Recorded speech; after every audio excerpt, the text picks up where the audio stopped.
Hi, everyone. Welcome back to Adobe Pro Tips. It's great to be back. My name is Jacob. Today, we are going to be hopping right back into a project that we've been working on all week. We are going to be working with swatches today and colors. This is my favorite part when it comes to the building process of any project. So we're just going to hop right into it, kind of get started, show you what we have.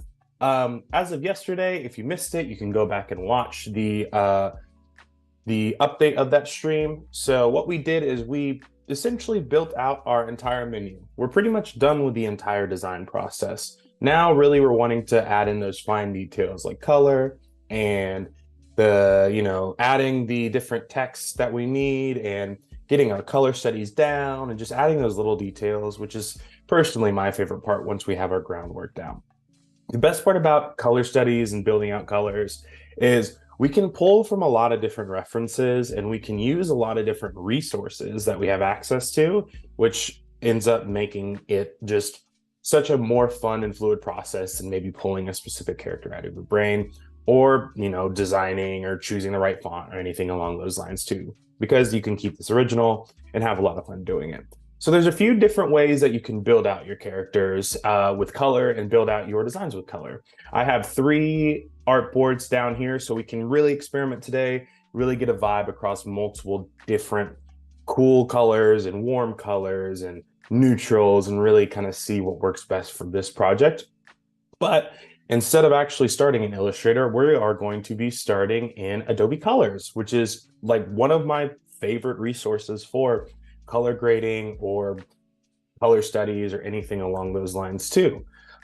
What's great about Adobe Colors is you can go straight into the Explore tab and just kind of start scrolling and seeing what you enjoy, seeing what's kind of pops out in your eye and kind of get an idea of like how these specific colors work in the real world with these photo references as well as some product references. But if you say want something more specific, you can even go up into the search tab and you can say, look up a menu for restaurant.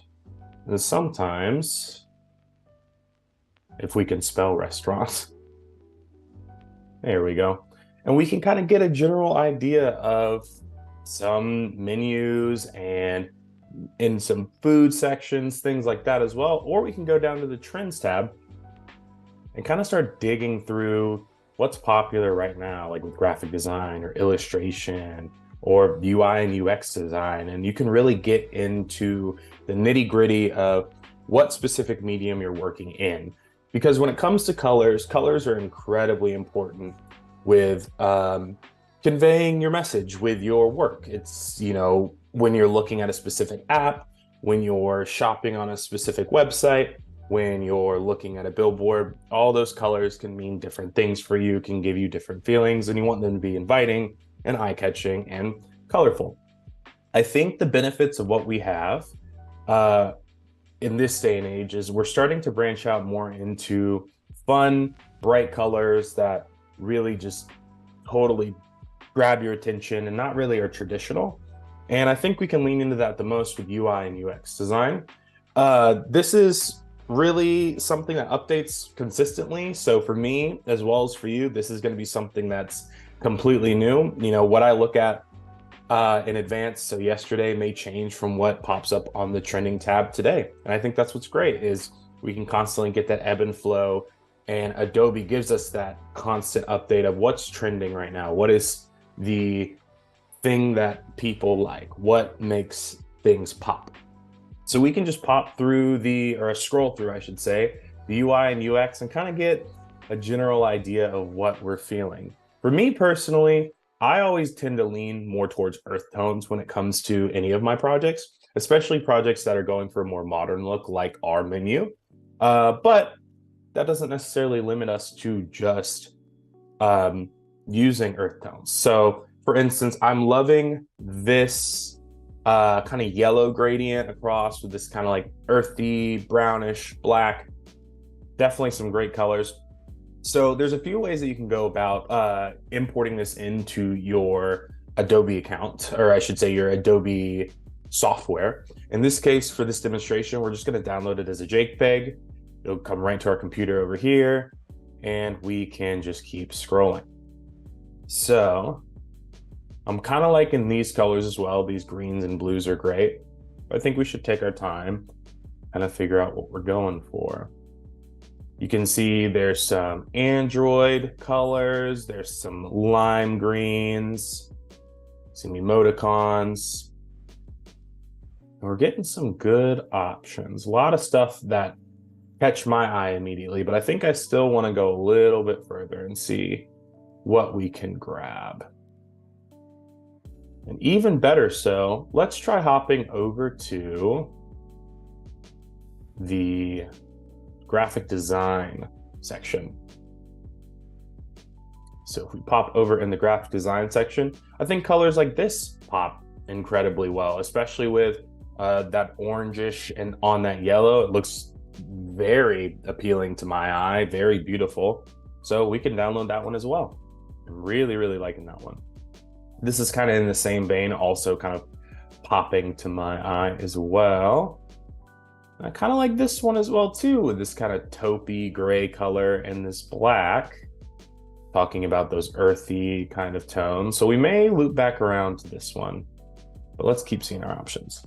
I think that's my favorite part about Adobe, is having so much access to so much reference, and being able to see it used in real life is very useful for the sake of applying it to your specific product.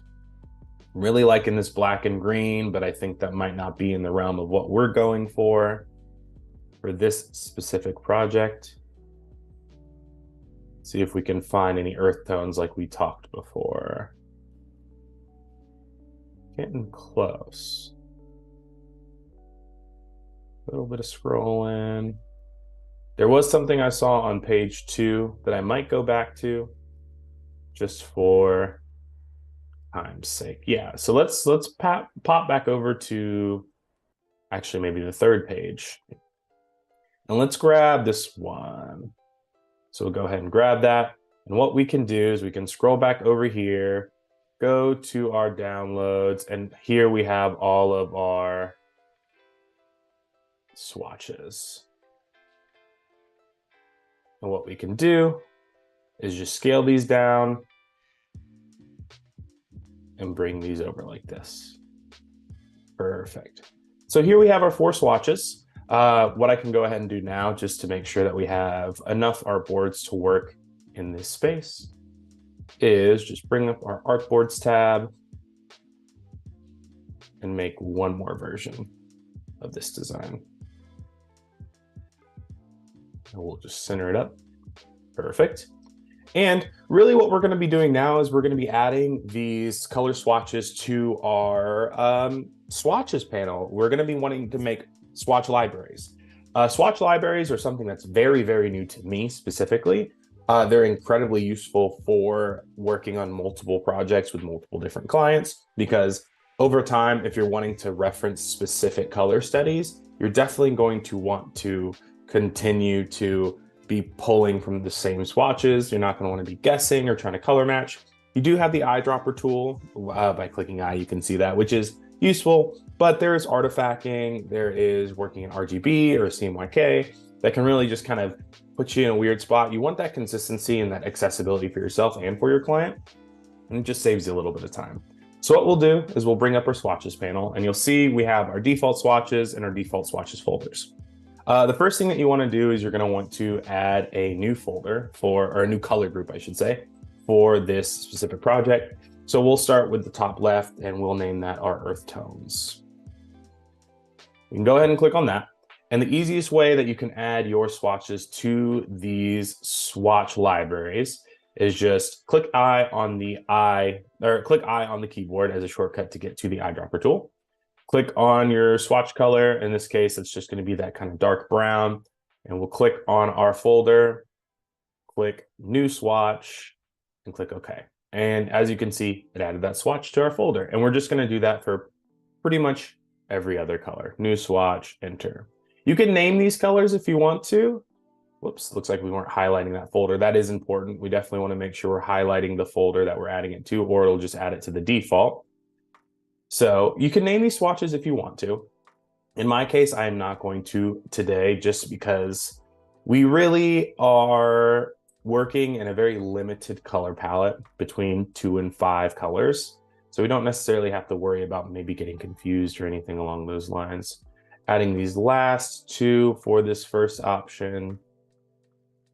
And there we go. We have our first color library, and it's named Earth Tones.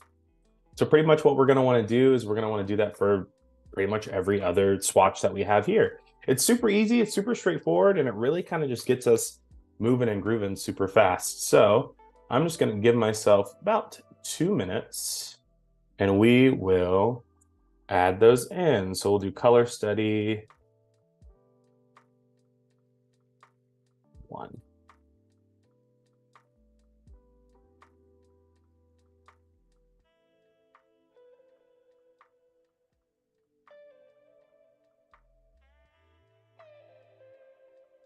You can see it's super fast, super convenient, easier, as easy as it can be. All right, so that's 1 color study. We'll do color study 2.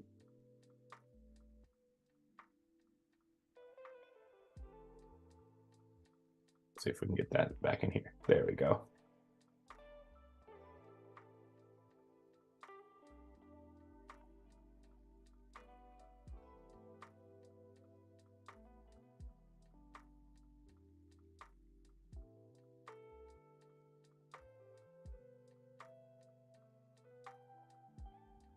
We can just drag this right in here if we end up putting it in the wrong section on accident.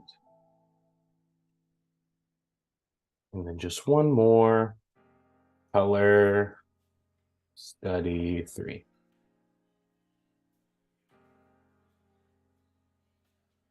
When you're working in Illustrator and working with your specific colors, there can be some opportunities where you feel like you immediately know what direction you're going with your design. That's totally okay. I think having options is really important, but if you feel confident in what you are designing, and if you feel confident in the colors that you're using, and you feel like that is what is correct for the given project, go with that. Providing options for clients can be really useful, but at the end of the day, you are the designer. It's up to you on how you want to utilize those designs and how you want to represent yourself as a designer.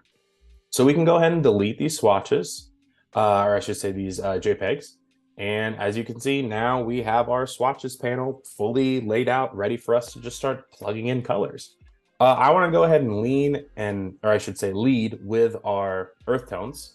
So I'm going to do that. Really, all I'm going to be doing now is just replacing each color with the swatch panel that I have. So kind of start messing around, give all of these a background.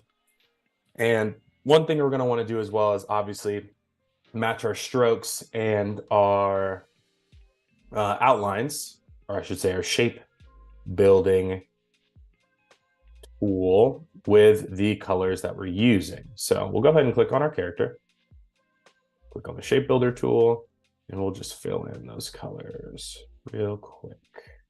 You know what we might have to do? We might have to ungroup this just so we don't have that clipping like we talked about.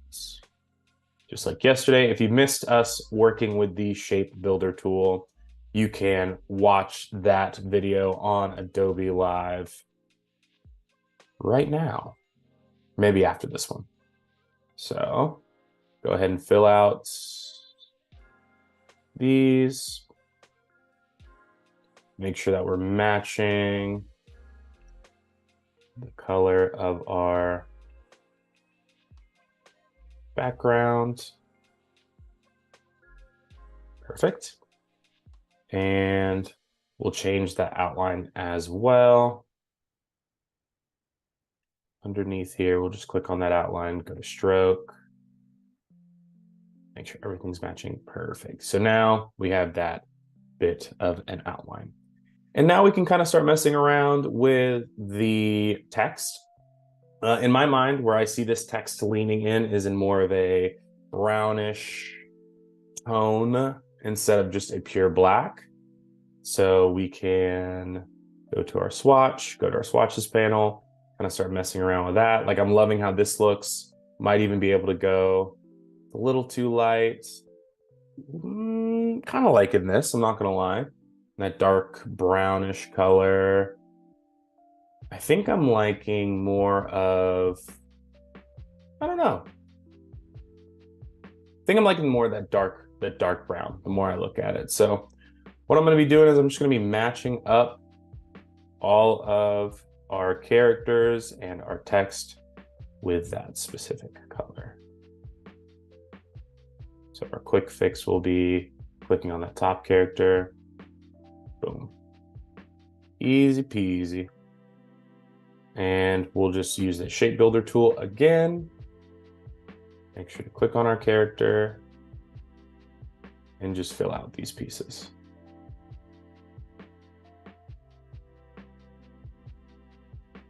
And for the eyes, we can actually use the live paint bucket tool for the same concept.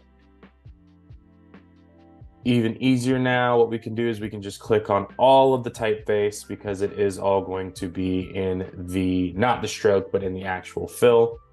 And hold shift, click, paste in that color. And there we go. We have a color study. Easy as that. It took maybe 2 or 3 minutes and we have access to it in our swatches panel. And I think this is looking great already. So let's do a few more options, kind of get an idea down of what might look best, what might not look best. And we'll go from there. So we'll start with the next background. I'm kind of liking this silver as a background.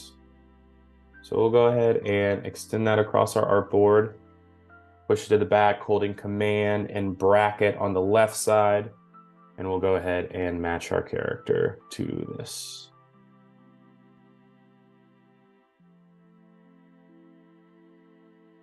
This process is always very fun for me. I really enjoy the just kind of monotonous sitting down, getting the color in all of my shapes. It's kind of like coloring in the lines, but you can't really mess up because it's digital. It's a lot of fun. I highly encourage, if you haven't picked up Illustrator or if you haven't really delved deep into building out characters in Illustrator, to give it a try. You know, maybe follow along with us if that is something you're interested in, because Illustrator is a great program. It's a ton of fun to use. It's very hands-on, and with a little bit of practice, it can be pretty easy to pick up and quick. It's a very convenient program.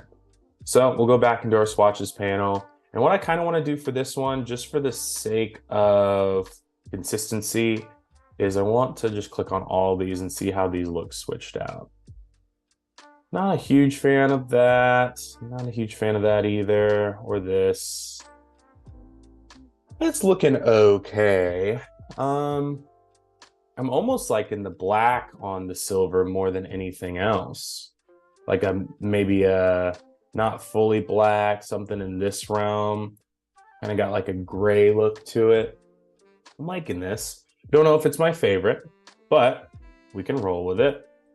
So I'll go ahead and copy this color over. And what we can do to add it to our swatches panel, just for the sake of consistency, is we can have that swatch that we use, click new swatch, and just add it into the panel right here. So we will double click on our character, change the stroke, go over to our shape builder tool. As you can see, this is a very straightforward process. It's very repetitive, but that makes it easier for us for the sake of consistency. Coming back from this, I mean, I'm liking how the gray one is looking for sure. The best part about giving these options is we can provide the client with multiple different assets and different versions of what we're trying to do. So really they can give their opinion, and it saves you the time and the hassle from having to figure out what looks best. So we'll move on to our third option. We'll go ahead and preemptively ungroup these characters and typefaces. We'll go over to our swatches panel, and I believe, trying to remember what colors we used or what colors we saw in contrast with each other. So if I'm not mistaken, we saw this orange, which is a nice bright orange. and this yellow. And I'm kind of liking the general idea of this. I think this orange is just a little too bright for what we're going for. So what I want to do is I just kind of want to tone it down. It's like we have a stroke around our border. I just want to tone this down just a hair. Make it more of like a, maybe not this salmon color, but more of like a pale, softer orange. Yeah, I'm liking this a lot. That pale yellow is really kind of contrasting against that super well, and I think it really adds to this character. And this design, I think it really, really pops. So we'll go ahead, we'll go in here, change this, and just do the same process.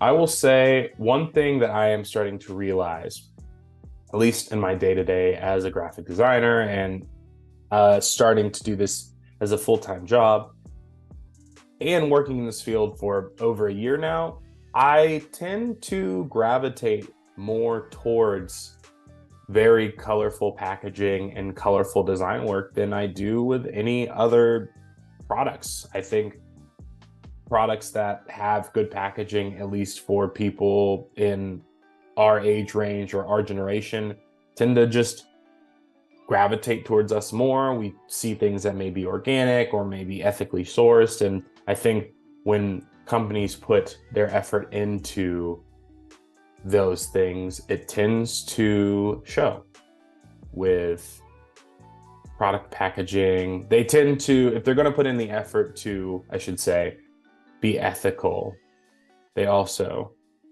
would want to catch your eye, which I think is a lot of fun. I think there's a lot of room for fun packaging and fun design work, and we should really lean into that more as people, as designers, as companies. But that's just my opinion. So I'm liking how this is looking. I think the clock is a little contrasted against the overall design of this product, I should say. Not too bad, nah, but either way, I'll keep it. We'll put it in there, see kind of what we think. I'm really loving how the colors look against this specific background. Like I said, it really pops. I like the tones. But we'll go ahead and work on this last one for us. So we'll go into the swatches panel, and I believe what we did is we added this guy. It's a bit of a green color. Do I want this green? I'm liking this darker green. I think this was, let's see. Maybe we could do a black on a green so we can go with like a darker. I don't know if that will pop as well. We'll start with this kind of earthy green color. Maybe using, whoops, we probably want to. You know, this one isn't popping as much as the other ones for me personally. I don't know about you guys. I think that contrast is just a little too much. That is okay. We can still mess around, get a general idea. Let's see. Oh, kind of like that. Kind of like that dark color. Just wanting to keep catching our character though, which is funny. Make sure we ungroup this. As you can see, it's a lot of working around, having a lot of fun, kind of messing around with what you have, seeing what works best, seeing what might not work best in practice. It's all about playing around. There's no real right answer when it comes to this process. It's just whatever you like, whatever the client likes, and whatever you end up working with for the best. I realize we're coloring in the wrong color for this character. Let's also remove that border. So we'll get this nice and cleaned up just before we run out of time today.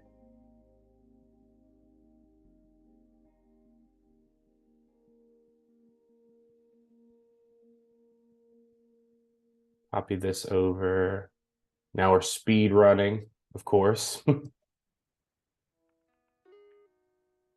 on this character. Shape builder tool, perfect. You can see it ends up, once you start getting the hang of it, going by very, very fast, which is very nice for what we're trying to do. Perfect. And we'll just add to this outline, and then we will be done with our options. All right. Whoops. Looks like that stroke was a little bigger than we wanted it to be. Where did that stroke go? Yeah, there we go. We're wanting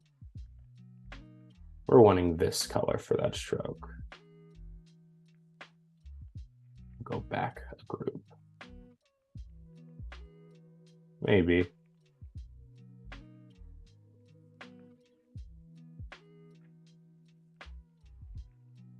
This one. Pasting in the swatch color. Yeah, we'll just put that up. There we go. And pretty much we're all set there. So we have our 3 options to submit to our client. It took us only about half an hour to get or I should say 4 options. Sorry about that. Our 4 options to submit to our client. We got everything set up, ready to go. We have our swatches panel ready to go as well to export over to the client. And that's pretty much the whole process that you need. You would want to submit this over, get everything set up, and you'll be ready to go. I hope you enjoyed this demonstration. I hope you learned a lot. This has definitely been a super fun process. Make sure to stick around for the other Adobe live streams going on later today. And remember, tomorrow's our last day, our wrap up. We're getting all of these together and making it look nice and good and putting the ribbon on top. So hope you guys have a great day and see you guys tomorrow.